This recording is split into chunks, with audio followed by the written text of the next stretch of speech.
Got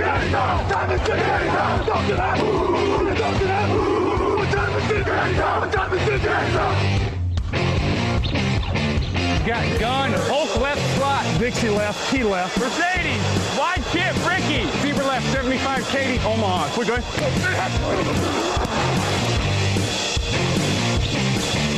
Last play of the game. Who's going to win it? Luck rolling out to the right. Dumps it up to Donnie Avery. Yeah! Goal line. Touchdown. Touchdown. Touchdown. Touchdown. Hello, bonjour et bienvenue à tous dans l'épisode numéro 406 du podcast Jean Actuel Matéi. Très heureux de vous retrouver pour un nouveau débrief. À mes côtés cette semaine pour parler des finales de conférence NFL 2020-2021, il y a Raphaël Masmejean. Bonjour. Salut à tous. Grégory Richard est également là. Bonjour Grégory. Salut messieurs, bonjour à tous. Il y a marqué quoi sur ce sweat vert? On dirait qu'il y a marqué Dublin, non? Tout à fait, oui. C'était pour le Penn State UCF qui a été joué il y a quelques années. T'étais allé en Irlande? Tout à fait. Oh, beau pays. J'ai eu ce beau plaisir avec mon parapluie. Bah oui, l'Irlande. J'ai quand même été voir Bill O'Brien. Ça vaut le coup d'être souligné. Attends, il coachait Penn State. C'est vrai. Quoique, attends, est-ce qu'il est encore là-bas? J'ai un doute. Bon, bref, c'est pas très important. Bon, en tout cas, il est retourné dans les rangs universitaires, mais c'est une autre histoire. On connaît l'affiche du Super Bowl, messieurs. Chiefs, Buccaneers. Cela veut dire que les Bills et les Packers sont tombés. Ont-ils été trop timides? Ce sera une des grandes questions de cette émission, messieurs. Et on débriefe justement ça tout de suite.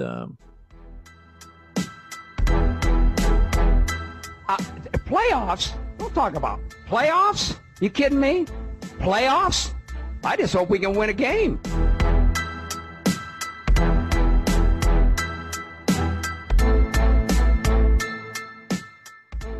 J'aime bien quand on bouge tous la tête comme ça en même temps pendant le jingle. J'ai l'impression qu'on est dans un studio de Dr. Dre au sous-sol dans un clip en 2002, tu sais.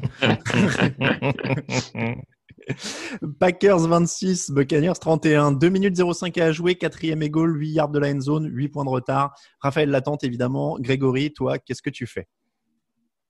J'ai pas compris la question, désolé. Alors, 2 minutes et 5 secondes à jouer. Ah, pardon, oui, c'est ça, oui. 4e et goal, 8 yards de la end zone. Tu es les Packers, tu as 8 points de retard. Ah, tu commences directement par la fin. Ah bah oui, je commence par ça. Tu l'attentes. Alors, j'avoue que des fois, je suis très mesuré. Là, j'ai regardé, j'ai fait quoi? Donc non, j'ai pas compris. Je l'aurais tenté en effet, bien entendu. Bon, Raphaël, je t'ai pas demandé parce que je sais que tu tentes. Oui, vu le scénario du match.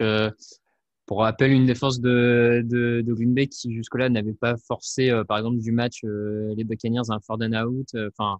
Il reste 2 minutes. Voilà. On va développer plus tard, mais oui, on va tenter. Alors, ce que je comprends pas, dites-moi si j'ai tort. Si tu réussis, si tu la tentes et que tu réussis, tu as la conversion à 2 points pour égaliser. Si tu rates, tu dois la conversion à 2 points, tu dois faire un stop pour marquer un field goal. Si tu rates, si tu tentes la 4e et que tu rates, tu as 8 points de retard, tu dois faire un stop pour récupérer le ballon et marquer un touchdown. Si tu mets le field goal, tu as 5 points de retard, tu dois faire un stop pour récupérer le ballon et marquer un touchdown. Donc en fait, je ne comprends pas l'intérêt de ne pas la jouer. Surtout que si tu la loupes, Tampa, ils sont quand même pas en super position pour repartir. C'est ça. Et ils n'ont pas un super momentum. Ils étaient quand même sur une séquence offensivement où c'était un peu compliqué. On va sûrement développer un peu plus, mais avec un play call un petit peu particulier pour une équipe qui devait gérer. Donc c'est sûr que même si la défense de Green Bay n'a pas été énorme sur ce match-là, il y avait quand même moyen de les mettre un peu plus en difficulté sur leurs 10 voire 5 yards. Bon, en tout cas, c'est vrai que ça a été la décision la plus polémique, celle dont on parle énormément. C'est le point culminant, mais est-ce que, Raphaël, on peut dire qu'ils perdent le match avant, finalement? Oui, comme tu dis, effectivement, c'est peut-être le moment décisif, mais encore, comme tu l'évoques, il faut marquer le touchdown, puis la conversion à 2 points. Donc, de toute manière, même en y allant, le match n'était pas gagné, et surtout c'était pour juste revenir à égalité avec derrière encore un peu de temps potentiellement pour Tampa Bay pour faire la différence. Donc ils perdent pas que le match là-dessus, comme tu dis, à mon sens, et on va développer, mais c'est une défaite avant tout collective en fait de Green Bay, puisque dans l'ensemble du match, à aucun moment du match, l'ensemble des escouades n'a été bonne au même moment. Et même quand je dis les escouades, le coaching en fait. On a une première mi-temps où la défense de Green Bay est totalement à la ramasse et son coordinateur défensif est à la ramasse. En deuxième mi-temps, c'est l'attaque qui a un peu plus de mal dans le quatrième quart-temps, notamment avec ces 2 interceptions dont les Packers ne bénéficient pas pour changer le momentum du match en attaque. Et puis, tu as cette décision de mettre Lafleur de pas y aller en quatrième tentative. Donc, pour moi, c'est vraiment une défaite collective, en fait. Et c'est une défaite collective qui s'est dessinée tout le long du match en se mettant derrière rapidement et en courant, en ne faisant que courir après le score, en fait. Oui, ils n'ont jamais mené dans ce match. De toute façon, les Packers, ils ont toujours été derrière. Grégory, tu es d'accord sur le constat global? Ça s'est dessiné, en fait, c'était inéluctable au fur et à mesure du scénario de la rencontre? Ouais, je rejoins globalement ce qui est dit Raph. C'est vrai que c'est assez particulier parce qu'il y avait toujours cette idée pendant la semaine de préparation que enfin Green Bay, sous l'ère Aaron Rodgers, allait pouvoir jouer une finale de conférence à domicile. Ce qui était jusque-là jamais arrivé. Et pourtant, paradoxalement, on a senti vraiment les Bucks rentrer pleinement dans ce match, être vraiment ambitieux dès leur premier drive offensif, alors que du côté de Green Bay, ça a ronronné, il n'y avait pas forcément tous les automatismes, avec forcément un jeu au sol qui a très bien été contenu par le run-stop de Tampa d'emblée, et c'est sûr que ça a directement mis Green Bay dans le doute, et ça les a mis en effet dans un espèce de faux rythme, ou comme le disait Raph, tout le monde ne jouait pas forcément à l'unisson. Est-ce que s'il faut situer une sorte de tournant, alors ça traîne sur la longueur, hein, mais en deuxième mi-temps, Tom Brady lance 3 interceptions de suite, 3 drives, 3 interceptions. Je crois que c'est 3 interceptions en 7 passes, quelque chose comme ça. Quand même. Les Packers s'en sortent avec un touchdown derrière la première interception qui leur permet de revenir à 5 points.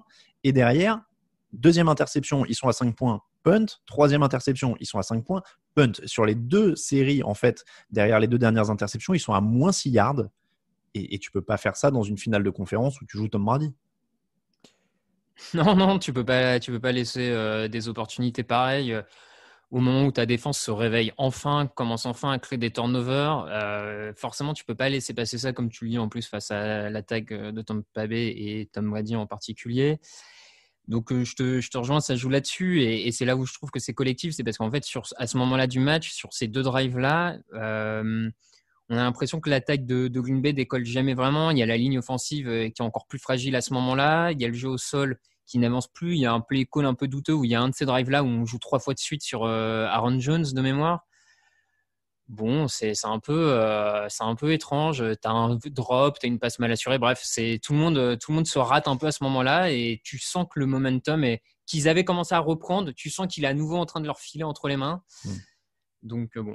Je sais même pas en fait s'ils ont repris le momentum à un moment en fait, Grégory. Je trouve que c'est là en fait, ils laissent échapper la chance qu'ils avaient de faire basculer le truc. Ouais, alors après c'est vrai qu'il y a cette stat un petit peu brute, c'est vrai qui est ressortie, le fait que Tampa ait marqué 14 points sur les 2 turnovers qu'ils ont obtenus, alors que Green Bay en effet, comme tu le dis, sur les 3 turnovers, ça n'a pas été suffisamment bonifié par des points. La grosse différence selon moi, c'est aussi l'endroit à laquelle tu récupères auquel tu récupères le ballon, et c'est vrai que l'avantage du jeu un peu risqué de Bruce Arians, c'est que même quand ça passe pas, au moins ça leur permet de pouvoir contenir l'équipe dans sa moitié de terrain avec l'excellente défense qu'ils mettent en place notamment depuis 15 jours.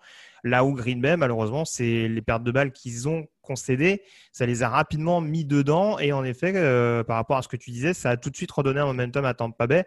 Après, vu la situation qui était celle du moment, à savoir le fait justement d'avoir repris la main, d'avoir marqué un touchdown dès la première interception de Brady, on aurait dû s'attendre à mieux quand même de la part de cette attaque des Packers, sitôt les 2 picks suivants arrivaient.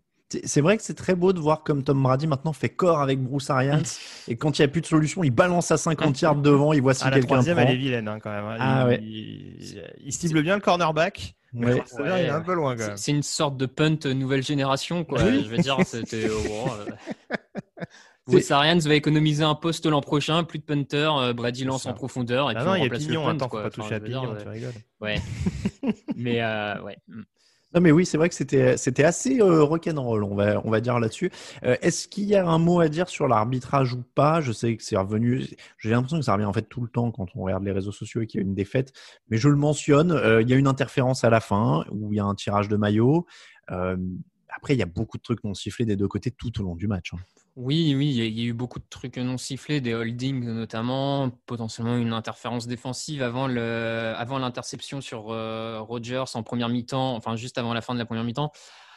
Après, c'est toujours pareil, c'est pas parce que les arbitres soit ont été trop laxistes en début de match ou ont laissé passer des choses que tout d'un coup ils doivent ne pas prendre la bonne décision en fin de match. Donc il y a un moment, moi je vois des gens sur internet dire ils ont pas un arbitrage harmonisé tout au long de la rencontre. Soit tu laisses tout passer, soit tu laisses rien passer. Bah pour moi, non. Il y a une faute. À un moment, tu dois la siffler. Tu peux pas réfléchir comme ça. Donc moi, je ferai pas de l'arbitrage un facteur décisif, plus particulièrement dans ce match. Mais bon. Et puis, encore une fois, hein, Green Bay a été pénalisé 4 fois pour 30 yards. On a vu bien pire et beaucoup plus important. Il y a eu des délais off-game pour Green Bay où la dernière seconde du chrono a duré 4 secondes. Hein. On est d'accord. Devant mon écran, je me disais, c'est bizarre, ils comptent bizarrement ces gens. Hein, parce que là, il y a marqué 0 depuis quand même un moment en bas de l'écran et le mec, il a toujours pas envoyé le ballon. Hein. Il y a un truc. Donc, Greg, pour toi, c'est pas là-dessus que ça se joue non plus. Non, franchement. Moi, encore une fois, je veux bien qu'on pointe du doigt, mais c'est vrai qu'il n'y a pas énormément de pénalités sur ce match-là. Et alors, il y a 2 actions moi, qui m'avaient un petit peu interpellé. C'était le fumble d'Aaron Jones, mais on voit quand même qu'il tient le ballon quand même un certain temps, malgré tout. Enfin, qu'il fait un certain nombre de pas, en tout cas, avant le fumble provoqué par Whitehead. Et c'est vrai que l'interférence à vitesse réelle, ça peut paraître sévère. Je parle de la dernière, en tout cas, de Kevin King. Mais voilà, le tirage de maillot, il y est. Après, oui, il y a forcément une action où on pourra dire ça siffle pas. À titre personnel, en étant extérieur, en n'étant pas spécialement impliqué en tant que fan, je suis pas non plus tombé de mon siège en disant oh là là, ils ont pas vu ça quoi. Non. Ouais, et puis pour rappeler quand même, c'est pas les arbitres qui oublient de couvrir la profondeur du terrain à 6 secondes de la mi-temps et qui laissent Scotty Miller s'échapper tout seul à 6 secondes de la mi-temps sans défenseur profond. On parle déjà des erreurs de coaching. Mais alors, tu vois, il y a un moment, c'est bien beau d'attaquer l'arbitrage, mais quand tu laisses passer ce genre d'action en finale de conférence, oui. Et puis les 12 hommes sur le terrain à la fin. Il y a plein de choses.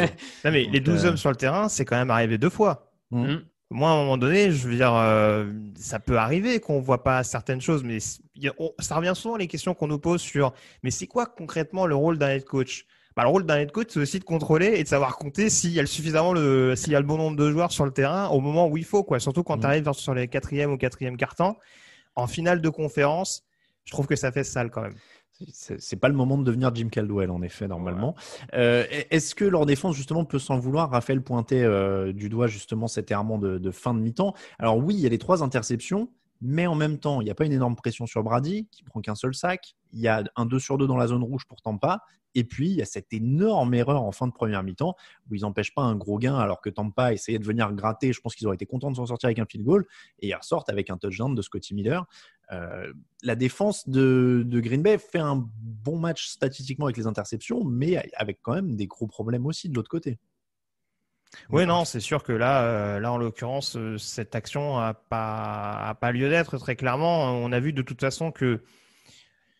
Alors, quand on connaît la stratégie de Tampa, faire une défense comme ça où il y a constamment du homme à homme, c'est quand même un peu risqué. Et on a vu notamment un Kevin King qui a été en galère complète du début à la fin. Je ne sais pas si c'est spécifiquement lui qui est sur la couverture de Scotty Miller sur le dernier jeu, j'ai un doute.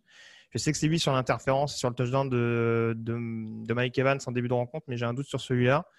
En attendant, ouais, ça a été assez compliqué et je vous rejoins. C'est vrai que sur une phase de jeu comme ça où il reste à peine 10 secondes à jouer, je comprends même pas que, comme sur une phase classique d'Ave Maria, on blinde pas derrière en se disant alors oui, il y a le risque forcément éventuellement de prendre un field goal de dernière minute, mais ça aurait fait toujours 3 points de moins et tu te retrouves forcément avec une situation différente de celle qu'on a connue quand Matt Lafleur doit jouer une 4e tentative en fin de rencontre. Raphaël, cette défense? Oui, Greg l'a dit, hein, cette défense a mis beaucoup de temps à rentrer dans son match. Alors, il y a en plus, il y a ces 3 interceptions en fin de match, comme tu l'as dit, qui viennent un peu rehausser la prestation. Mais bon, c'est pareil, si on détaille, on décortique les 3 interceptions, il y en a une, tu te demandes si c'est pas plus un punt presque tapé par Tampa qu'autre chose. Donc non, la défense est passée complètement à côté de son match en étant en difficulté pour mettre la pression, en se faisant battre sur les couvertures aériennes. En dehors de Jaire Alexander qui fait son match, le reste a été quand même en grande difficulté. Donc ils le perdent en partie là-dessus, c'est certain. Il leur manque la défense, il leur a manqué aussi un peu de jeu au sol parce que on l'avait loué contre les Rams, 36 courses, 36 passes. Là, c'est 16 courses, 48 passes.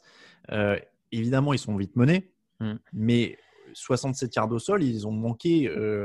Alors, il leur a manqué quelque chose? Est-ce qu'ils ont été stoppés par un meilleur qu'eux? Est-ce que le scénario du match joue? Je pense qu'il y a un peu de tout ça. Mais au final, il a manqué cette touche-là de jeu au sol qui était très très forte et qui était un gros atout ces dernières semaines. Greg. Oui, non, c'est sûr que là, en plus, c'est assez paradoxal parce qu'en plus, quand on regarde globalement les entrées respectives des différents coureurs, j'ai pas dans l'idée que ça a été spécialement catastrophique. Bon, la prestation d'Aaron Jones, c'est assez décevante, mais on a vu que les entrées d'Edgy Dillon étaient quand même assez séduisantes. Jamal Williams a montré une certaine intensité sur les snaps où il était utilisé. Mais c'est vrai qu'au final, oui, tu le disais aussi, peut-être parce que il y a je ne sais pas comment dire ça, mais peut-être qu'il y avait on a senti en tout cas une ligne offensive, je trouve, un peu plus éprouvée. Parce que aussi extrêmement sollicité sur les quelques phases de passe pro. Ça n'a clairement pas été le même scénario que contre les Rams. Et c'est vrai que dans le duel des tranchées face à une équipe de Tampa, notamment qui récupérait un Vita Vea plein centre, ça a été quand même très très compliqué de réussir à installer ce jeu tout en mouvement, cette capacité à vraiment être agressif. Et cette ligne, elle a souffert de bout en bout, mais pas uniquement pour Aaron Jones. Je me rappelle d'une phase de jeu, plusieurs phases de jeu où Aaron Rodgers est quasiment obligé de scrambler pour être sûr de ne pas être saqué par les pass rushers adverses, quand on sait que c'est pas non plus le quarterback le plus mobile. Donc c'est sûr que voilà, c'est un jeu au sol qui n'a pas performé comme on pouvait le connaître d'habitude, mais aussi je trouve en grande partie parce que la ligne offensive a été énormément mise en difficulté sur de nombreux secteurs de jeu. Raphaël, toi qui as loué les qualités de Devin White, là, la défense de Tampa, en l'occurrence, elle a fait en effet du gros boulot face à cette ligne offensive de Green Bay. Ah oui, bah la défense de Tampa, effectivement, qu'on voit en plus d'un meilleur niveau depuis les playoffs, on peut le dire, fait un super match à l'image de Devin White, mais tu as aussi encore un gros match de Carlton Davis. Donc, et puis Jason Pierre-Paul sur la ligne défensive qui a fait le taf comme il l'avait.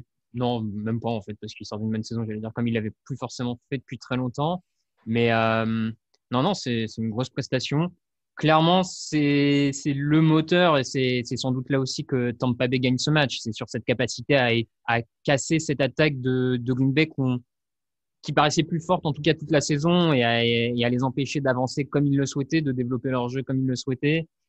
Donc, c'est une bien belle défense que celle emmenée par le coordinateur Todd Bowles. Il y a aucun doute là-dessus. C'est vrai qu'on a parlé pas mal de Green Bay. On le dit, en effet, la défense de Tampa est une des causes principales de la victoire. On a parlé de Tom Brady, les 3 interceptions. J'aurais dû poser la question peut-être plus directement. Est-ce qu'il vous a convaincu? Est-ce qu'ils ont fait un bon match offensif? Est-ce qu'ils ont fait un bon match offensif, les Buccaneers? Oui, je trouve quand même c'était intéressant. Alors, c'est vrai que la semaine dernière, certains apparemment ont fait exprès de ne pas comprendre ce qu'on avait dit sur Brady, en disant que de toute façon, c'était limite un malentendu le fait qu'il ait marqué ses touchdowns. Là, c'est encore la défense qui a un grand rôle dans le match de Tampa, mais c'est quand même beaucoup plus rassurant ce qu'on a vu de Brady. La semaine dernière, chez les Saints, ils avaient vraiment une grosse difficulté, je trouve, à installer leur jeu offensif, et le début de match s'en est ressenti d'ailleurs. Là, tout a fonctionné tout de suite et c'est aussi ce qui a permis en effet à Tampa de se mettre dans le bon rythme. C'est que dès le premier drive, ils ont été extrêmement agressifs. Ils n'ont pas hésité à jouer sur le jeu profond avec des petites passes en cloche notamment qui ont posé énormément de problèmes à ce backfield défensif et avec en plus une ligne offensive qui franchement de bout en bout, je trouve, a été nickel. Voilà, c'est clairement une meilleure prestation que ce qu'on a vu la semaine dernière, notamment de la part de l'ancien quarterback des Patriots. Raphaël, convaincu? Oui, dans une certaine mesure. L'attaque a été très efficace, comme l'a dit Greg, ce jeu avec pas mal de passes en cloche, tout ça. Même un Leonard Fournette assez intéressant sur ses drives, pas le premier, mais ensuite assez intéressant à ce niveau-là. Ils ont fait un très bon match. Je pense que les 3 interceptions, on l'a déjà dit, mais sont pas toutes forcément à prendre très au sérieux, on va dire. Pour moi, c'est plus une erreur de coaching. Oui, c'est ça. C'est qu'en fait, dans ce système-là, dans ce jeu-là, dans cette philosophie appelée par Bruce Arians avec autant de risques, il y a un moment, forcément, ça appelle des interceptions et ils l'assument. Et à quelque part, ils ont raison de l'assumer. Ils sont en finale avec cette philosophie-là. Donc maintenant, on sait très bien que Bruce Arians va mourir avec ça, mourir ou survivre et gagner le Super Bowl avec cette philosophie-là. Je reste un peu sceptique sur je suis pas sûr que ce soit toujours la meilleure chose à faire. À mon avis, un peu plus de de jeu de passe un peu plus mesuré en deuxième mi-temps aurait pas fait de mal à cette équipe, hein, plutôt que de forcer des grosses passes en profondeur. Surtout que Chris Godwin faisait des différences dans le jeu intermédiaire, je trouve. Bah ouais, exactement. Donc bon, voilà. Après, je crois qu'on refera plus Bruce Arians maintenant. Petit instant quiz, messieurs. Tom Brady a joué 4 matchs de playoff où il a lancé 3 interceptions. Quel est son bilan dans ces matchs selon vous? 4 matchs, tu dis? Ouais, 4 matchs de playoff où il a lancé 3 interceptions dans sa carrière. 1-3. Ouais, Alors, 1-3 pour Greg. J'aurais dit 2-2, mais... Et ben c'est 3-1. Ok. Voilà, donc de là à dire qu'il faudrait que Tampa lance 3 interceptions au Super Bowl, je ne sais pas. Ouais. Parce que là, on est typiquement dans une situation, les hommes mentent pas les stats ou je sais pas quoi, tu vois. Et là, je suis désolé, quand ils lancent 3 interceptions, ils sont quasiment imbattables. C'est du 75% de victoire. Donc voilà, prenez ça les stats avancées. Bon, donc Brady qui va jouer. J'ai pas donné ses stats, il a 20 sur 36, 280 yards, 3 touchdowns, 3 interceptions. En tout cas, il a toujours le bras. Ça, c'est aussi quand même la différence, notamment avec Drew Brees, parce que je sais que le traitement de ces deux-là est toujours sujet à polémique, comme tu le disais, Grégory. La différence, c'est qu'en effet. Et il jouait sans Antonio Brown, si tu me permets. Il jouait sans Antonio Brown. Mais ce que je veux dire, c'est que quand tu vois jouer Brady, tu sais qu'il a le bras. Il y a des erreurs parce que je risquais, parce que voilà. Mais l'important, c'est qu'il ait le bras et qu'il puisse faire tous les lancers. Donc, c'est quand même le plus important là-dessus. On n'a pas encore beaucoup parlé de l'autre quarterback qui était en face, Aaron Rodgers, 346 yards, 3 touchdowns, une interception. Une troisième tentative où il aurait peut-être pu y aller d'ailleurs en courant avant le field goal fatal qu'on a évoqué. C'est la 4e fois qu'il perd en finale NFC. 4e finale. Il en a joué 5, il a gagné la première, il a perdu les 4 suivantes. C'est une première apparemment, un joueur qui perd 4 finales de conférence de suite. Est-ce que ça pose des questions sur sa capacité à finir, sur son niveau, son pédigré? Je crois que Raphaël, tu te posais un peu des questions pendant le match, si je ne dis pas de bêtises.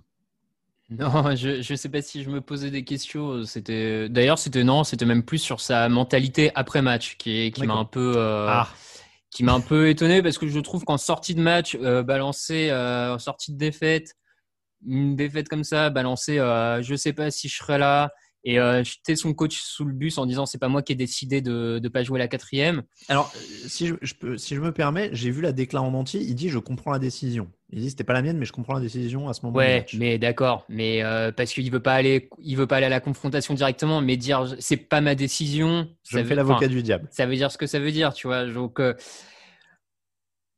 ça veut dire si on me donnait l'opportunité de choisir, moi j'y serais allé. Bref. Donc j'avoue que ça me pose un peu de questions sur la mentalité du bonhomme, pour faire écho. Alors bien sûr c'est de la fiction, mais je suis pas certain qu'un Tom Brady aurait déclaré ça en sortie de match si Tampa Bay avait perdu. Je pense qu'on aurait plus su un Tom Brady qui aurait dit à l'année prochaine on va se venger, quoi, tu vois. Et voilà. Et je me demande si au poste de quarterback, s'il a vraiment toujours eu le comportement qui a pu tirer son équipe vers le haut. Voilà. C'est beau ce que tu dis, Raphaël. Non, mais sans parler du talent pur qui est, tu vois. Enfin, on va pas se mettre à questionner le talent pur du lanceur. Enfin, bien sûr que c'est un lanceur de talent, tout ça, mais je m'interroge. Après, alors le grand bal des interprétations est ouvert sur sa déclaration de fin de match, puisqu'il a dit, donc en effet, il y a plein de joueurs au futur incertain, y compris moi. Moi, je l'avais pris comme retraite. Maintenant, je vois que une partie des médias américains s'emballent en mode ils voudraient jouer ailleurs. Alors, je sais pas, qu'est-ce qu'il fallait comprendre? Honnêtement, moi je sais pas. Après, j'avoue, alors on pourra dire oui, peut-être que Brady il aurait dit ça, machin. Bon, honnêtement, je sais pas. J'ai pas de mal à comprendre. Je rejoins totalement Raphaël sur la personnalité du quarterback. Je crois qu'on a discuté en interne sur le chat avec Alain. C'est vrai que moi-même j'ai un petit peu de mal avec ce côté un peu diva, mais bon, encore une fois, s'il a les prestations sur le terrain, pourquoi pas. Faut pas perdre de vue non plus qu'il y a peut-être un sentiment de frustration aussi quand tu as envie d'être là, quand tu as été en tout cas le moteur principal, parce que c'est ce qu'on pouvait lui reprocher l'année dernière de ne pas l'être, quand tu as été le moteur principal de cette attaque tout au long de la saison, et que sur cette opportunité-là, éventuellement de permettre à ton équipe d'égaliser en finale de conférence pour retourner au Super Bowl, et que ton coach te dit bah non, je vais plutôt faire confiance au kicker et à ma défense plutôt qu'à toi. C'est sûr que voilà, mais c'est forcément décuplé de par le fait qu'Aaron Rodgers c'est une assez haute opinion de lui-même et en effet puisse derrière faire des déclarations qui en interne peuvent pas forcément bien passer. Je crois savoir qu'il n'a pas été tendre avec la défense aussi. J'ai pas entendu celle-là, mais après, on vient de dire que sa défense n'a pas été à la hauteur, que le jeu au sol non plus, et que le coaching non plus. Donc, c'est ça. Après, par rapport à ce que je disais tout à l'heure, oui, c'est ça. Par rapport à ce que je disais tout à l'heure, encore une fois, il n'y a pas eu de jeu au sol. Il y a une ligne offensive, notamment sur le pass pro, qui a été débordée de toutes parts. C'est difficile d'incomber l'entière responsabilité à Aaron Rodgers. Oui, Après, c'est pas ce qu'on fait. Et on pourrait même ajouter que la franchise a peut-être, enfin, la direction a peut-être pas été au niveau quand tu vois que sur cette intersaison, il y a qu'un seul joueur drafté par les Packers cette année qui a joué des snaps en intersaison. Sur les 7 joueurs qui draftent, il y en a qu'un seul qui prend des snaps lors des playoffs. Est-ce que de la part d'un effectif qui joue les premiers rôles en NFL, c'est quelque chose de normal de ne pas avoir de rookie prêt à monter sur le terrain quand tu vois à côté, par exemple, enfin quand tu vois de l'autre côté Tampa Bay qui a son lineman offensif dont le nom Wirtz. Voilà, tu vois, qui est sur le terrain. Winfield qui était blessé, mais sinon qui aurait été aussi sur le terrain. Enfin voilà. Tyler Johnson qui fait un cas ici, Fanny Orleans, c'est qui est à l'origine de l'interférence. Donc tu vois, effectivement, je pense que c'est une défaite vraiment collective de A à Z, mais dans tout l'ensemble de la franchise. Après. D'ailleurs, j'ai vu un beau papier, je crois que c'était ESPN, un beau papier américain qui disait que sur sa décision de ne pas jouer la 4e tentative, Matt LaFleur, en fait, il avait sous-estimé 2 grands quarterbacks à la fois. C'est-à-dire qu'il sous-estime la capacité d'Aaron Rodgers à aller chercher le match et il sous-estime la capacité de Tom Brady à le tuer derrière. Et c'est vrai que c'est pas faux, c'est assez poétique, je trouvais. La question que je me pose, c'est juste, désolé Greg, mais c'est quelle marge de manœuvre a Aaron Rodgers là-dessus pour dire à son coach, non mais attends, stop, on y va quoi. Ça c'est vraiment un truc qui me... Alors, on peut faire que de la fiction entre nous. Hein. Je pense qu'on n'a pas la réponse forcément, mais j'ai du mal à croire. Enfin, je sais pas. J'arrive pas à croire qu'il peut pas avoir plus de poids que ça sur la décision de son coach, en fait. Après, encore une fois, Matt LaFleur, il a l'air quand même d'être arrivé à Green Bay sans avoir trop peur de passer les portes, quoi, parce que c'est un peu, il a l'air d'avoir une assez haute opinion de ce qu'il peut faire en termes de ligne offensive. Bon, il vient de l'arbre de Kyle Shanahan, donc voilà. Après, le dogmatisme fait le reste, mais en tout cas, oui, non, pour être un peu plus sérieux, on voit que son système offensif fonctionne. Après, moi, pour anticiper un petit peu, je serais fan des Packers, je serais pas très rassuré à l'idée de voir ce que peut donner Matt LaFleur dans les prochaines années sans Aaron Rodgers, hein, parce que bon. Il arrive à bien exploiter, enfin en tout cas le travail offensivement est parfaitement exploité par Aaron Rodgers et sublimé entre guillemets par Aaron Rodgers. Mais je sais pas, encore une fois il y a des erreurs et il y a une gestion, je trouve, humaine qui moi me laisse un peu pantois. Après c'est un peu sévère, il est encore jeune, 2 ans à Green Bay, il fait 2 finales de conférence. Mais voilà, malgré tout, il y a quand même des signes qui, moi, me rassurent pas à 100% quand je vois sa gestion globale de l'équipe. Petit prono pour finir sur ce match, Grégory. Tu as dit dans le futur sans Aaron Rodgers. Est-ce que l'année prochaine, c'est déjà le futur ou pas? Non, je pense qu'il va revenir. Surtout sur une année où il risque d'être MVP. Et je veux bien être un peu critique sur Matt LaFleur, mais je pense qu'il n'est pas complètement stupide et qu'il faut le garder en vue de la saison prochaine. Bon, Raphaël, il n'y a pas le feu au lac. On revoit Aaron Rodgers et les Packers l'an prochain. Oui. Bon, on ne s'en fait pas. Alors, petite pause et on débriefe le deuxième match.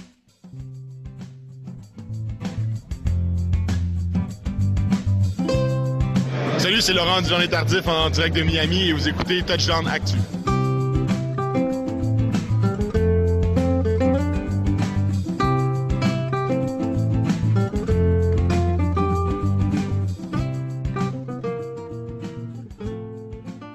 Laurent Duvernay-Tardif et les Chiefs tenant du titre. Laurent Duvernay-Tardif qui ne participera pas au Super Bowl. On rappelle qu'il a pris la saison pour se consacrer à son métier de médecin. Mais les Chiefs seront quand même au Super Bowl. 38 pour les Chiefs, 24 pour les Bills. Même question que sur le premier match, mais avec une question subsidiaire. Est-ce que les Bills ont été trop timides en prenant 2 field goals alors qu'ils étaient dans les 10 yards adverses? Et question subsidiaire, est-ce que ça aurait changé quelque chose de toute façon?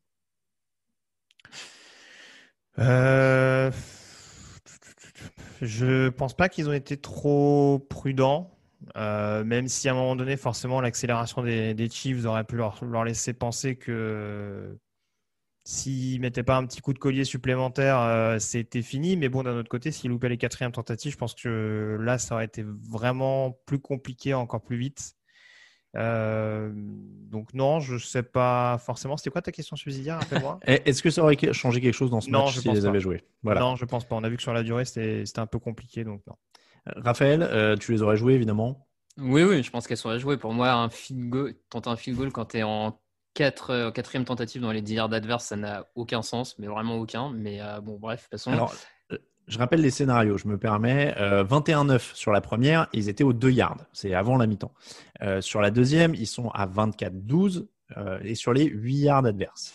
Je repose la question à Grégory, je me permets, Raphaël, avant de revenir vers toi. Est-ce que tu pourrais accepter ce que laissait entendre Sean McDermott après le match? Lui disait, si c'était à refaire, a priori, je prendrai encore le field goal sur la première avant la mi-temps. Par contre, après la mi-temps, je tenterai. Alors, c'est juste que je me rappelle, il reste combien de temps au chrono quand ils sont sur les 2 yards? Voilà, et j'avais noté quasiment tout, mais là, si tu me demandes les ouais, chronos non, exacts, je sais. Moi, j'ai pas tu droit me des prends de questions court. subsidiaires et piégeuses. Donc... Tu me prends de court. Attends, Non, je vais te dire ça, encore, il reste 11 secondes. Franchement, alors, encore une fois, on voit, hein, j'ai pas la mentalité que Raphaël, hein, sans doute. Une des deux, ça peut se tenter. J'avoue qu'encore une fois, quand je l'ai vu pendant la rencontre, ça m'a pas choqué. Mais oui, encore une fois, j'ai rien contre le raisonnement. Et oui, en effet, il y a peut-être moyen éventuellement d'en prendre une des deux. Surtout peut-être celle où tu es à 24-12 et où tu as éventuellement la possibilité. Parce que c'est vrai que derrière, en fait, ce qui est plus problématique, c'est quoi? Derrière, tu les vois tenter des onside kicks et tout, mais quand ils sont à la limite 2 ou 3 scores d'écart, quoi. Bah oui. Donc, bon, c'est sûr que quitte à prendre plus de risques, autant les prendre plus tôt. Ouais. Raphaël, Mais qu'est-ce que t'allais c'est dire? aussi ça un peu qui m'embête sur ce match de Sean McDermott, c'est que je trouve qu'il n'est pas forcément en cohérence avec le reste de la saison, dans le sens où, et même du début du match, où tu as une équipe des Bills qui, sur son premier drive, milieu de terrain, va tenter une 4-1 ou 4-2. Ça joue à la passe, on tente, on est là pour gagner parce que c'est les Chiefs. Il faut marquer dès qu'on en a l'opportunité. Et là, et malgré ce qu'ils ont fait toute cette saison, ils se retrouvent par 2 fois dans les 10 yards adverses, presque même dans les 5 yards adverses. Ils ont déjà beaucoup de retard. Ils se contentent de field goal en pensant que tu peux battre Kansas City en marquant des 3 points, alors qu'en plus, l'attaque de Kansas City était en train de mettre en déroute la défense des Bills sur chaque drive, parce qu'il y a quand même 5 touchdowns sur 6 passages en red zone. Donc, je vois pas à quel moment ils se sont dit, bah, ça va suffire, encore 6 field goals et on va revenir à égalité, en fait. J'avoue que moi, ça me laisse perplexe. Après, pour répondre à ta question subsidiaire de base, Alain, je pense que de toute manière, même en tentant ces touchdowns-là, ça ne changeait pas le match parce que je pense qu'on a vu vraiment une équipe de Kansas City qui était au-dessus des Bills, tout simplement. Alors, les Chiefs étaient menés 9-0 après le premier quart. Derrière, touchdown, 21-9. Et derrière, ça a géré. Patrick Mahomes, Tyreek Hill et Travis Kelce, inarrêtables. Hill, 9 réceptions, 172 yards. Kelce, 13 réceptions, 118 yards, 2 touchdowns. Est-ce que c'est moi où il n'y a pas vraiment une match? Donc, c'est un peu le résumé de ce qu'on dit depuis tout à l'heure, là. Alors, en tout cas, au début, je trouve que Buffalo défensivement a été assez appliqué et ils ont quand même pas mal freiné. Je trouve qu'il y avait 2 dynamiques assez différentes d'un point de vue défensif. C'est-à-dire, on avait une équipe de Kansas City qui pouvait être amenée à concéder des gros gains, mais malgré tout à être assez efficace, notamment sur les 3e tentatives.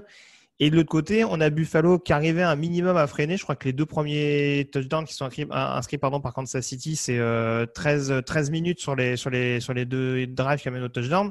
C'est quand même pas fréquent quand on sait que c'est une équipe qui peut être extrêmement explosive. Mais justement, les Chiefs l'ont joué un petit peu façon Brady aux Patriots. D'ailleurs, j'ai trouvé beaucoup de jeux intermédiaires, des petites passes sur le côté, tout en vitesse pour vraiment réussir à piéger cette équipe, notamment après la réception. Et cette équipe de Buffalo qui a tenté de plier sans rompre, bah, au final, elle a rompu. Et c'est ce qui a permis derrière, en effet, à Kansas City de creuser l'écart petit à petit, de retrouver sa vitesse.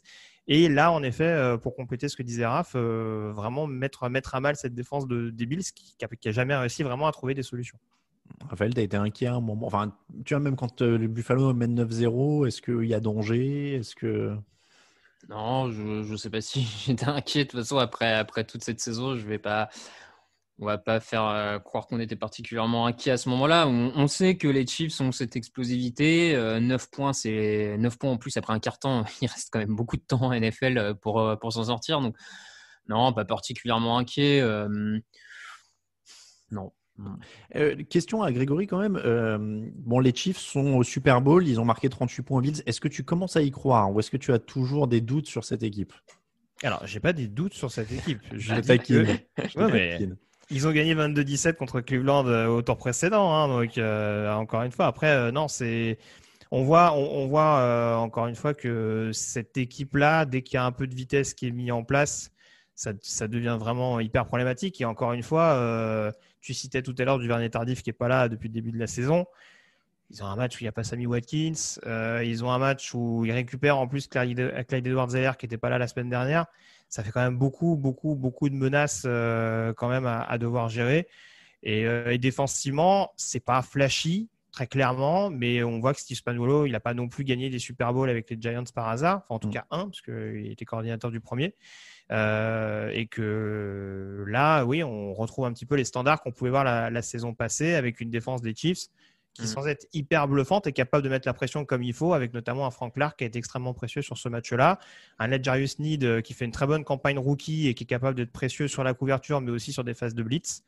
Donc tout ça mis bout à bout, en effet, voilà, ça continue de conserver une équipe extrêmement cohérente et difficile à battre dans de nombreux secteurs.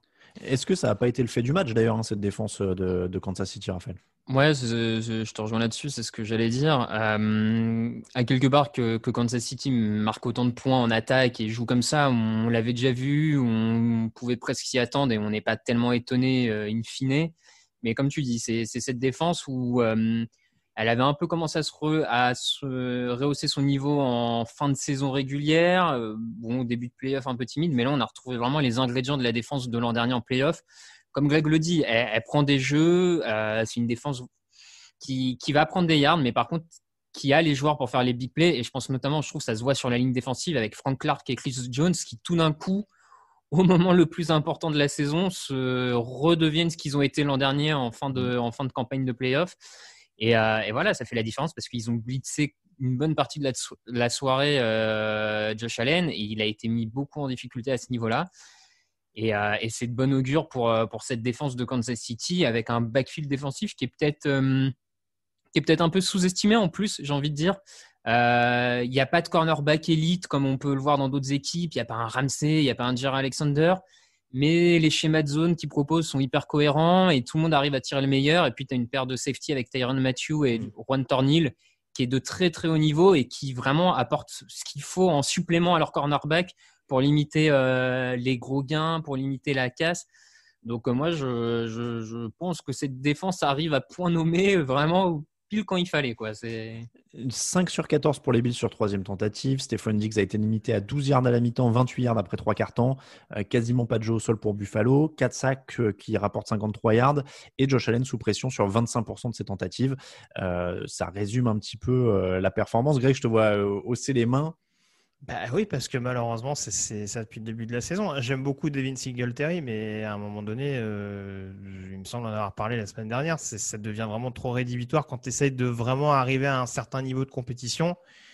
Voilà, Josh Allen, il fait presque, je trouve, un match miraculeux sur ce match-là parce que faut qu'il court, faut qu'il arrive à trouver des brèches dans cette défense de Kansas City avec une équipe qui est déjà, qui au fur et à mesure de la rencontre a été distancée.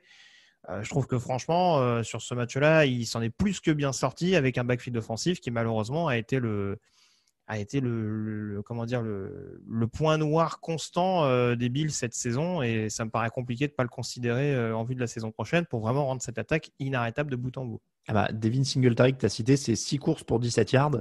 Et c'est des drops quand il sort du backfield. Donc en plus, ça aide pas, quoi. Et j'allais donner la comparaison. Josh Allen a couru cette fois pour 88 yards et il est de loin le meilleur coureur de son équipe. Donc il a fait ça. Et en effet, le déficit de jeu au sol, mais on l'a déjà dit avec les Packers. Alors après, ça n'a pas couru énormément des autres côtés non plus. Hein.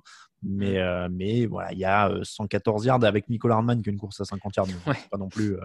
Voilà. Par contre, si je peux me permettre, je le disais, Josh Allen fait un bon match, mais il va vraiment falloir qu'il apprenne à se débarrasser du ballon. Oui. Parce que les grosses pertes de terrain sur les sacs provoqués par les Chiefs, c'est quand même quelque chose. Mais fait. Vas-y, Raphaël. Non, puis même, il y a une autre, un moment où il relâche le ballon juste avant de sortir en touche très, très limite, qui aurait pu aussi faire perdre pas mal de terrain. Donc, ouais, là-dessus, il a le traumatisme de l'interception mauvaise, il fait qu'il veut garder la balle sauf que en termes de yards perdus, c'est quand même pas ce qu'il y a de mieux pour mettre en avant son équipe. Après, comme Greg, hein, je rejoins, il fait pas un mauvais match, il est pas aidé par quelques drops aussi également de la part de ses cibles. C'est quand même pour une première finale de conférence, c'est un match intéressant du jeune quarterback. Hein, Il a un peu peiné à la mi-temps, il est à 12 sur 23 pour 104 yards, mais au moins il flingue pas son équipe non plus. Ça pourrait être bien pire pour une première finale de conférence. Oui, c'est ça. Enfin, c'est pour concrétiser parce que concrètement, à part c'est quoi, il y a le touchdown de Dawson Knox, mais bon, c'est quasiment un touchdown qui est offert par les équipes spéciales, mais c'est vrai qu'il a eu beaucoup de mal quand même sur l'ensemble de la partie à concrétiser, mais encore une fois, il ne peut pas tout faire tout seul non plus. C'est quand même un quarterback qui reste extrêmement jeune et dont on a vu une énorme marge de progression. Je pense que s'il y avait un joueur ayant le plus progressé cette année, il aurait été clairement dans les candidats, donc voilà, soyons encore patients. On pourrait remplacer le comeback de l'année par ça d'ailleurs. Je dis ça. Petite soirée donc pour Stephon Diggs, Sean McDermott pas toujours inspiré, leur défense qui prend 439 yards, ça résume un peu, hein, il n'y avait pas de secret sur l'issue de ce match. Pour le petit mot d'adieu comme on le fait avec toutes les équipes éliminées, c'est quoi l'axe de progrès principal pour cette équipe de Buffalo? Greg, tu as dit le jeu au sol, c'est vrai que ça semble être l'évidence. Ouais, après, franchement, moi, c'est vrai que là, c'est pareil, je me mettais dans la peau d'un fan des Packers tout à l'heure. Franchement, si je suis dans la peau d'un fan des Bills, à l'issue de ce match-là, je me dis, cette année, tu as réussi à être champion de division. Tu as Josh Allen qui a réussi à gagner en playoff et à donner une bonne copie globalement. Franchement, tu as réussi à développer une super attaque avec, a priori, il reste encore un poste à pourvoir d'être coach, mais a priori, ton coordinateur offensif qui va rester l'année prochaine. Donc franchement, il y a quand même beaucoup de choses dans une équipe qui reste assez jeune, qui continue de grandir ensemble. Il y a beaucoup de points positifs, je trouve, offensivement parlant. Il faut ajouter sur le backfield offensif et peut-être un petit peu sur la ligne. En défense, voilà, il faudra voir si les Steve Frazier restent et il y a pas mal de joueurs, notamment dans le backfield défensif, qui seront agents libres.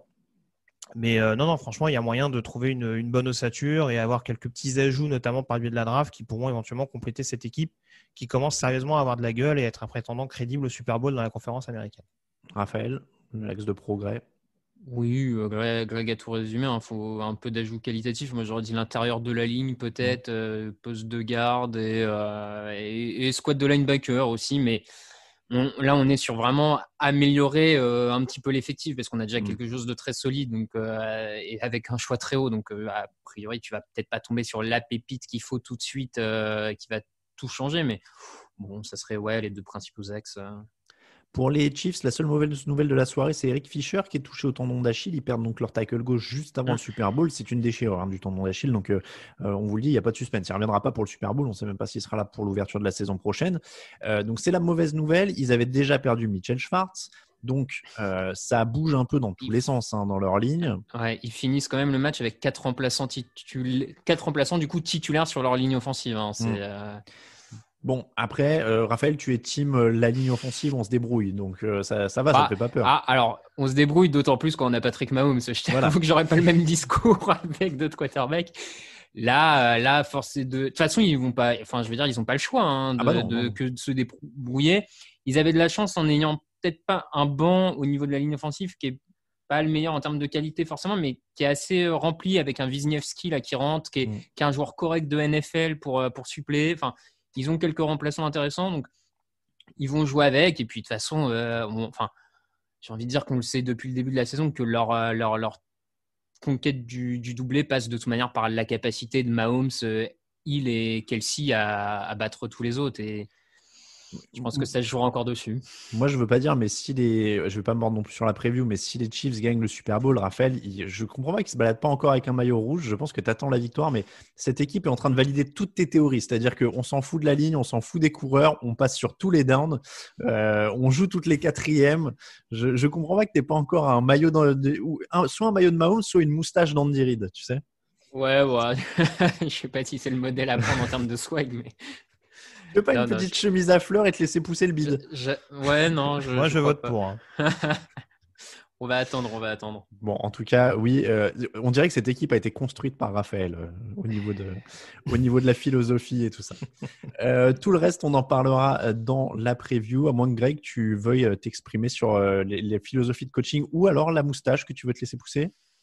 Non. Pour moi, c'est plus dur que pour Raph. Moi, je préviens tout de suite les auditeurs. Mais non. Après, le reste, sur quoi? Sur les Chiefs en particulier? Non, Sur non, des mais choses- c'était juste s'il y avait un mot à ajouter. Sinon, on passe aux news. Non, bah écoute. Ça avait l'air d'aller la mobilité de Mahomes. Hein. Oui. L'orteil avait pas l'air si. Ça m'a moins interpellé que contre Cleveland, par exemple. Ouais, Ils ont du bon scotch. c'est ça. On passe aux news.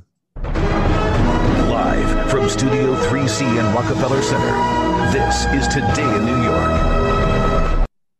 On est obligé de parler un petit peu coach parce qu'il y a eu 2 embauches pendant la semaine, donc on va dire un petit mot là-dessus. Et alors, en fait, je n'avais pas réalisé parce que je l'avais pas mis au programme, mais la première embauche, elle est quand même liée à un autre dossier peut-être encore plus intéressant, puisque tout se passe du côté de Détroit. Dan Campbell, assistant head coach et coach des Titans des Saints, embauché comme coach principal.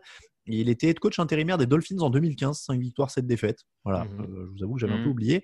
Et dans le même temps, Matthew Stafford qui serait disponible pour un échange puisque selon, je crois que c'était ESPN, les Lions et lui seraient tombés d'accord sur le fait qu'il pouvait avoir un nouveau départ et donc se barrer. Alors, est-ce que vous pensez que Matt Stafford... Alors, Pas le parce même que délire. Hein. en fait, dans ma tête, j'avais déjà une longueur d'avance à dire est-ce qu'on élimine les Patriots parce que Matt Patricia est retourné dans le staff. Mais sinon, où est-ce que vous voyez aller Matt Stafford? Moi, j'en ai parlé dans le fauteuil. Évidemment, tous les yeux se tournent vers Indianapolis, qui semble être la destination idéale, non? Haute conférence, donc ça embête pas les Lions, même si on sait bien qu'ils vont pas vraiment aller challenger en playoff. Mais bon, haute conférence, équipe déjà prête, super ligne, sur le papier. Oui. Je pense que si je suis Chris Ballard, oui, je tente ma chance tout de suite. J'avais une autre piste, hein, mais c'est vrai que les Colts, pour le coup, c'est. C'est quoi l'autre piste? C'est quoi l'autre piste? Alors, j'ai pas surveillé toute la gestion du cap, mais j'avoue que l'hypothèse Stafford à San Francisco me paraît assez excitante.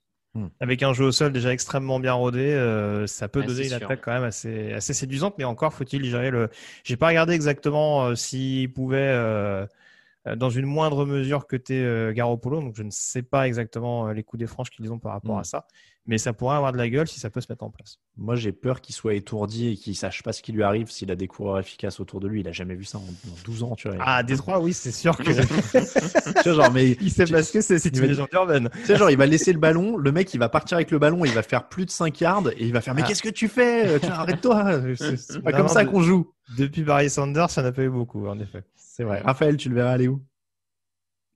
Un peu comme vous deux, hein. Je trouve qu'Indianapolis et potentiellement San Francisco me paraissent être les bonnes destinations.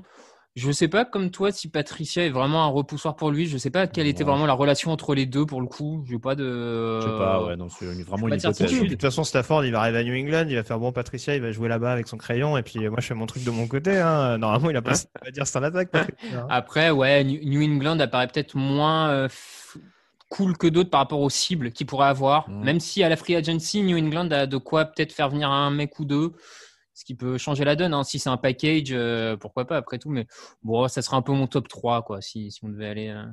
Moi j'aime bien aussi les Californiens, San Francisco, Rams, etc. Bon, on me les a beaucoup cités dans le fauteuil sur le chat, mais c'est vrai qu'il faut connaître les situations de salary cap. Est-ce qu'ils peuvent se débarrasser du mec en place, soit en le coupant, soit en l'échangeant? Si c'est échange, est-ce que tu vas trouver un mec qui va vouloir de Garoppolo ou de Goff dans un échange? Voilà. Mais ouais, Indianapolis, ça sent pas mal. Sur Campbell, est-ce que vous avez un avis sur cette embauche de Dan Campbell, coach des Titans et assistant head coach? Bon, on le dit souvent, c'est difficile de se faire un avis quand on ne les a pas vus à l'œuvre. Non, mais sa première conférence de presse m'a pas... J'ai trouvé qu'on était très dans l'ancien, quoi. On est là pour jouer les matchs sérieux, mettre du physique et de l'impact et et voilà, quoi. Hein. C'est comme ça qu'on gagne. Dans le rugby, il aurait dit des couilles. Ouais, J'ai pas vu la conf. Est-ce qu'il s'est tapé sur la poitrine à la fin des phrases? Pas loin, clairement. Donc, je suis pas hyper optimiste, hein, pour le coup. Bon, Greg, Dan Campbell.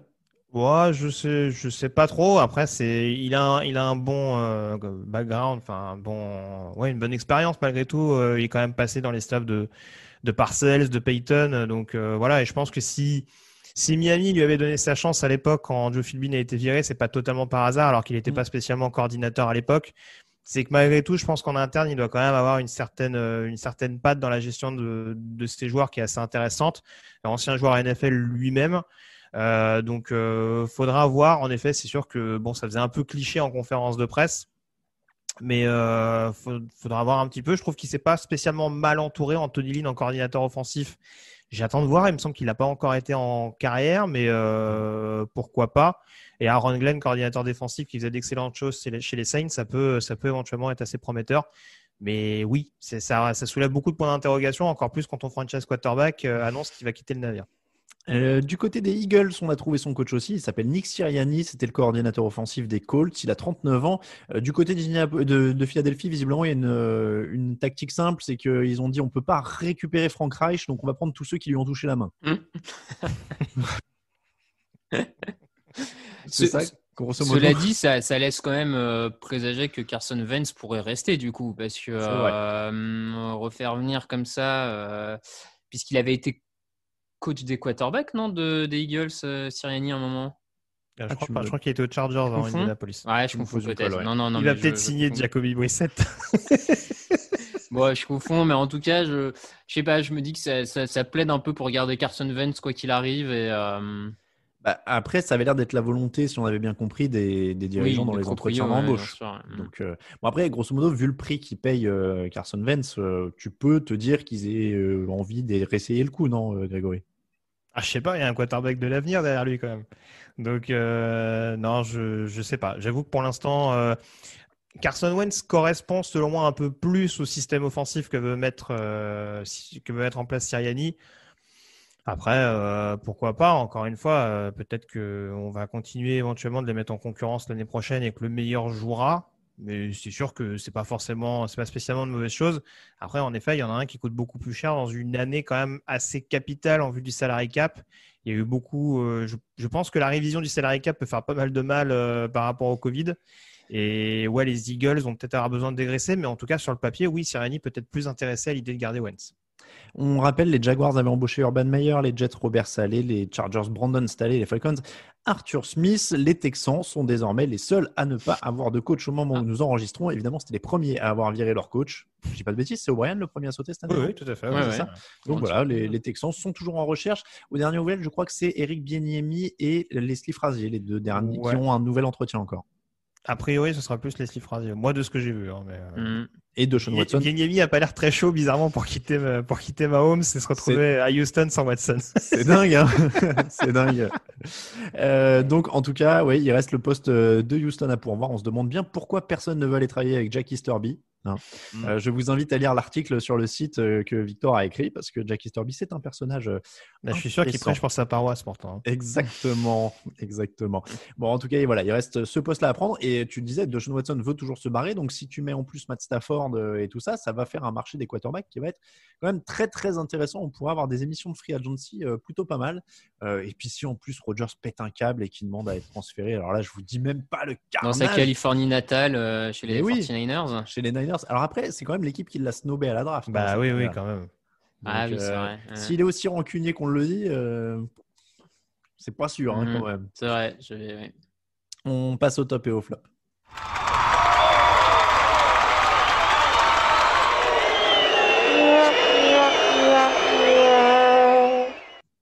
Les tops et les flops de la semaine. Raphaël, je te laisse commencer pour le top. Le top, c'est un peu facile, hein, mais les Chiefs pour la démonstration que tout le monde attendait enfin cette saison, la victoire par plus de 7 points d'écart. Donc voilà, ça m'a fait plaisir qu'elle arrive à ce moment-là. Je crois avoir entendu que Mahomes n'avait toujours pas perdu un match de plus d'une possession en carrière, alors que ça va déjà être son deuxième Super Bowl joué. C'est possible. De toute manière, il a perdu qu'un match sur les 23 derniers. Donc, de toute manière, ça fait pas beaucoup à perdre. Et il n'a perdu qu'un match en playoff. C'était contre les Patriots avec Tom Brady. En prolongation. Donc, ouais.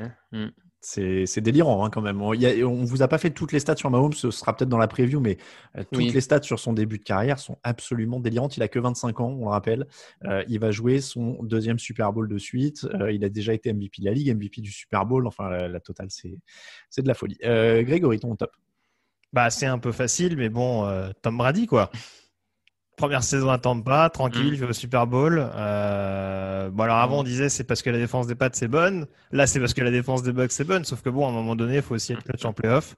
Il y a un peu plus de déchets parce qu'il y a un jeu un peu plus risqué, mais bon, en tout cas, voilà. Sur ce match-là, en plus, on l'a dit dès le début, il a été cinglant pour la défense des Packers et il a donné le bon rythme à son équipe pour se qualifier. Donc voilà, pari réussi pour les Bucks avec au passage première équipe à recevoir, on va dire, le Super Bowl. Mais en tout cas, pari gagné, je trouve déjà d'emblée pour une équipe qui était au fond du trou l'année dernière. Tu m'étonnes. Enfin, moi, c'était Brady aussi. Le mec va jouer son 10e Super Bowl. C'est délirant quoi, de se dire qu'il en a déjà gagné 6. Il va en jouer un 10e avec une deuxième équipe dès sa première année, comme tu l'as dit. Mais c'est pareil, on n'a pas fait la liste des records. On se gardera ça pour peut-être s'il le gagne. Ouais, je pense qu'il y a quoi par les chiffres entre les deux là. C'est délirant. Ouais. Brady, moi, c'est un peu auto-centré, mais moi, je me faisais la réflexion en le regardant. Je me disais, la première fois que je l'ai vu jouer un Super Bowl, j'étais en première aile, quoi. Genre, Eh oui, il nous a accompagnés. Hein. J'étais en première aile, j'étais chez mes parents et j'ai regardé le Super Bowl dans le salon. Est-ce que Raphaël était né? Oh, tout de suite. Ça, c'est un truc de ouf. Tu te dis, ce mec-là a accompagné toute ma vie d'ado à adulte et j'ai 35 ans aujourd'hui, quoi. Et le type est toujours là en train de jouer des Super Bowls, quoi. Il a 43 piges. Rien que le fait d'être à 43 ans, parce que moi, pour en parler avec quelqu'un qui ne suivait pas beaucoup le foot US, j'ai essayé de lui expliquer en disant, bon, alors tu vois, déjà, normalement, jouer à 40 ans, personne ne le faisait. Alors, ça se faisait pas, c'est pas normal. Donc là, lui, il joue à 43 et en plus, il gagne, quoi. Et en plus, j'ai parié contre lui, tu vois, sur Unibet et je m'en suis voulu. Genre, j'ai vu le premier touchdown, j'ai fait, mais pourquoi j'ai parié sur les Packers? Ah ouais, t'avais parié contre lui? Mais oui. Ouais, non, par contre, autant dans l'émission, j'ai osé, autant argent, j'ai pas osé miser contre lui. Écoute, j'ai misé, il y avait une bonne cote. C'était sur un combiné, j'avais fait un combiné de Chiefs Packers. Ouais. Et je me suis fait. Non, pardon, j'ai perdu contre Tom Brady comme beaucoup de monde, c'est tout. Ouais, par contre, ce qui va quand même être fou, c'est que vu la mode actuelle avec Brady qui continue et les coachs qui sont engagés de plus en plus jeunes, on va bientôt avoir Brady qui va y avoir des head coachs qui vont lui faire tiens, t'as vu, t'as le même âge que mon fils. Mais oui. Mais regarde, on en parlait, Mahomes pourrait être son fils. Il a 25 ans, 43. Oui. Un peu jeune, mais une 18 soirée ans. sur le campus qui dérive. Ça va, aux États-Unis, ça arrive. Bon, c'est bon, les gars, à 18 ans, ils ont 4 gosses, ça arrête. Ça arrive. Dans le Midwest. S'il venait du Midwest, on se poserait même pas la question. Combien d'enfants il avait à 18 ans, Philippe Rivers, déjà? Faudrait que je regarde. Ou Cromarty, on va checker tout ça. Après, Cromarty, les connus ou les pas connus? Ouais. Et puis Rivers, je crois que Rivers est originaire d'Alabama. C'est un peu des traditions différentes aussi. Ah non. Oh le dérapage. Bon, non, parce que Brady est californien, il est sophistiqué. Si tu veux. Oui. Donc il aurait attendu un petit peu. Je plaisante. Californie plus Boston, il a tous les clichés quand même du WASP américain. Donc, il aurait investi dans la tech avant pour être sûr que son fils ait un avenir. Le flop, Raphaël, en dehors de cette sortie lamentable. Ah non, mais écoute, pareil, on va finir la saison comme ce que j'ai martelé toute l'année, les quatrièmes tentatives non jouées par des coachs en manque de courage. Et je trouve que c'est encore plus flagrant quand du coup on a les 2 matchs à la suite, les 2 finales de conférence à la suite où tu as Matt Lafleur qui refuse de jouer ce field goal et qui derrière se plante et McDermott qui fait pareil et finit loin. Alors, même si on l'a dit, ça change sans doute pas le résultat final, mais et à l'inverse, tu as Bruce Arians qui tente et qui joue à fond, Andy Reid qui joue à fond et ils sont récompensés. Et c'est un peu facile d'en faire tout de suite un bilan comme ça, mais je pense que des fois, les coachs devraient un peu plus sortir de la logique de ne pas perdre pour celle de gagner. Voilà. Grégory.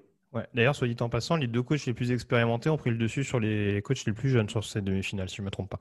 Ouais. Mon flop, alors c'est un truc un peu alambiqué, mais parce qu'on pourra difficilement en sortir, mais si j'anticipe un peu sur la preview, mon flop, ça va être les poncifs qu'on va entendre sur Brady et Mahomes pendant 15 jours. Si Brady gagne, ça va être, regardez, il a montré aux genoux qui c'est le quarterback. Si Mahomes gagne, c'est, il a montré où était la maison de retraite à Brady. Donc je sens que ça va être des réactions passionnantes, mais voilà, en tout cas, ça occultera pas le fait que ces 2 quarterbacks extrêmement talentueux se retrouvent de nouveau. La dernière fois que c'était croisé, ça avait donné un match assez palpitant, et je ne doute pas que ce sera de nouveau le cas lors de ce Super Bowl. Merci à Grégory en tout cas pour la preview de la couverture qui vous attend sur Touchdown Actu pendant 2 semaines. Retrouvez tous ces articles pendant les 2 semaines à venir. Moi, je propose un article spécial poncif, si tu veux. Ah, il y aura si le tu bingo veux. et le bingo poncif. Eh ben écoute, si t'es chaud sur un bingo poncif, moi, il n'y a pas de problème. Ah, très bien, je vais voir ça. Pour le flop, moi, c'est juste. Alors, je ne vais pas dire c'était des matchs décevants ou quoi, mais c'est juste petite déception sur les Packers qui nous privent d'une fin de match vraiment mémorable. Tu vois, s'ils avaient joué cette 4e et qu'en plus c'était passé, on s'embarquait dans un truc quand même très très prenant. Et puis finalement, ils ont même sur les interceptions, sur les 2 interceptions où derrière ils capitalisent pas, ils manquent vraiment de relancer le match et de nous emballer dans un truc complètement fou en fin de match. Voilà, j'aurais bien aimé une petite étincelle de plus dans un match qui avait bien commencé. Je sais que c'est notre camarade Raoul, je crois, qui à la fin du match disait qu'il était déçu. Tout ça pour les 3 dernières minutes, un peu petit. Ça fait pchit, comme aurait dit un de nos anciens présidents décédés. L'adversaire vainqueur d'Edouard Balladur à la présidentielle de 95. Disons que j'aurais préféré une fin abracadabrantesque. Voilà. Alors que là, ça a fait pchit. Voilà donc pour les flops. Grégory a quitté son siège. On peut vous le dire en visio, il est parti en courant. L'émotion de la référence à Chirac, peut-être, je sais pas. Ça doit être ça. Il est parti se recueillir. Non, Greg est de retour. Grégory est de retour. Livreur, qu'est-ce qui s'est passé On est dans les coulisses. Ouais, non, j'ai eu une petite urgence domestique, mais rien de. D'accord. Bon, on a eu peur que ce soit la mention cachée à Jacques Chirac qui t'ait révolté. Et qui fait que tu aies quitté l'hémicycle. Bon, en tout cas, c'est comme ça que se termine l'épisode numéro 406 du podcast Jean Actu. On vous remercie, vous qui nous écoutez. N'hésitez pas à laisser des commentaires et des étoiles sur Apple Podcast. Je crois que vous pouvez le faire sur Podcast Addict aussi. J'ai découvert ça sur Android. Vous pouvez laisser des évaluations. Pour ceux qui nous soutiennent sur Tipeee, on remercie Ludovic, Loïc, Cyril, Tony Gonzalito, Clément, Julius avec 2 U, Lelpec, Predrag, pardon, je voudrais pas écorcher, Predrag Vlaovic et Napo 56. Merci à Grégory, merci à Raphaël. C'est un plaisir. Merci à vous. Pour nous suivre, Twitter @tdactu, Facebook @tdactu, Instagram @touchdownactu en entier, @Raphaël_TDA pour Raphaël sur Twitter, @YellowRadiosa pour Grégory, je vais y arriver, c'est ma fatigue, @Alain Pour moi-même, on vous rappelle que toute l'actu de la NFL, c'est sur touchdownactu.com. Merci encore, messieurs. On va prendre quelques jours de repos. Il y a l'émission draft quand même cette semaine. Et puis, on se retrouve pour la preview du Super Bowl lundi prochain. Très bonne semaine à tous. Ciao, ciao. Les meilleures analyses, fromage et jeux de mots, tout sur le foutu est en TDAQ. Le mardi, le jeudi, tel gâteau risotto, les meilleures recettes en TDAQ. Fumble pour JJ Watt, Bismuth pour Marshall Lynch, Proclass Global Beckham, Tom Brady quarterback, calé sur le fauteuil, option Madame Irma, à la fin on compte les points et on finit.